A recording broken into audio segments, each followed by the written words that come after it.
નમસ્તે, આજે હું બનાવું છું આલુ અને પાલકની સબ્જી। તો એના માટે મેં 2 બંચ પાલક, 2 મોટી સાઈઝના બટાકા અને 2 મોટી સાઈઝના ટમાટર લઈ લીધા છે। આ બધા જ શાકભાજીને ધોઈ અને સરસ સમારી લીધા છે। બીજી તરફ એની માટે મેં કઢાઈ મૂકી દીધી છે ગેસ ઉપર। એમાં 4 થી 5 ચમચી જેટલું સરસોનું તેલ એડ કર્યું છે, કેમ કે સરસોના તેલમાં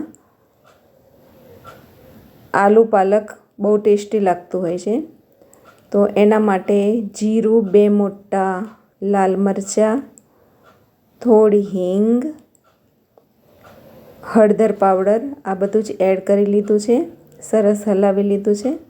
હવે બટાકા મોટા પીસ સમાર્યા છે, તો બટાકાને એડ કરી લીધા છે અને બટાકાને 50% જેટલા ચડી જવા દેવાના છે। એટલે અડધા ચડી જાય ત્યાર પછી એમાં આપણે પાલક એડ કરીશું। તો દેખો, અડધા ચડવા આવ્યા છે, તો આપણે સરસ એને હલાવી લેવાનું છે।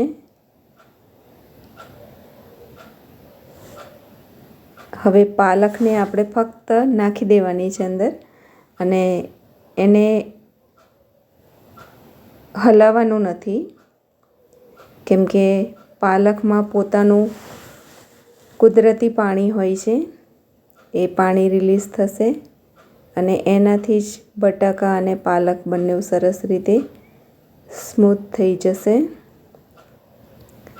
તો હવે આપણે સરસ મિક્સ કરી લેવાનું છે અને પાલકનું પાણી પણ રિલીઝ થઈ ગયું છે। તો ધીમે ધીમે આપણે એ પાણીને બળવા દેવાનું છે। હવે ટમાટર એડ કરી દીધા છે અને 2 થી 3 તીખા લીલા મરચાં એડ કર્યા છે નાના ટુકડામાં। હવે સ્વાદ અનુસાર મીઠું, ધાણા જીરું પાવડર, લાલ મરચું પાવડર,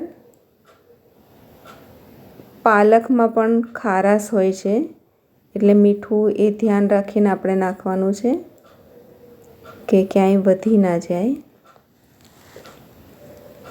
તો બધા મસાલા સાથે સરસ આલુ અને પાલક સેટ થઈ જશે। દેખો કેટલું બધું પાણી રિલીઝ થયું છે। હવે ધીમે ધીમે બધું જ પાણી બળી જશે।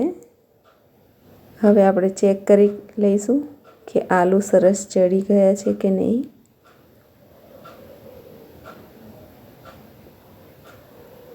તો આલુ સરસ જ ચડી ગયા છે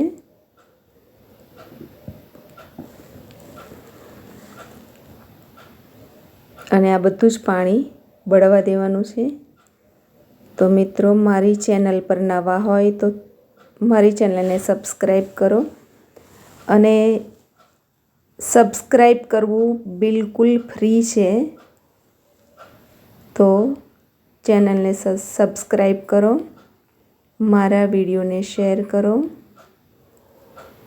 થેન્ક યુ।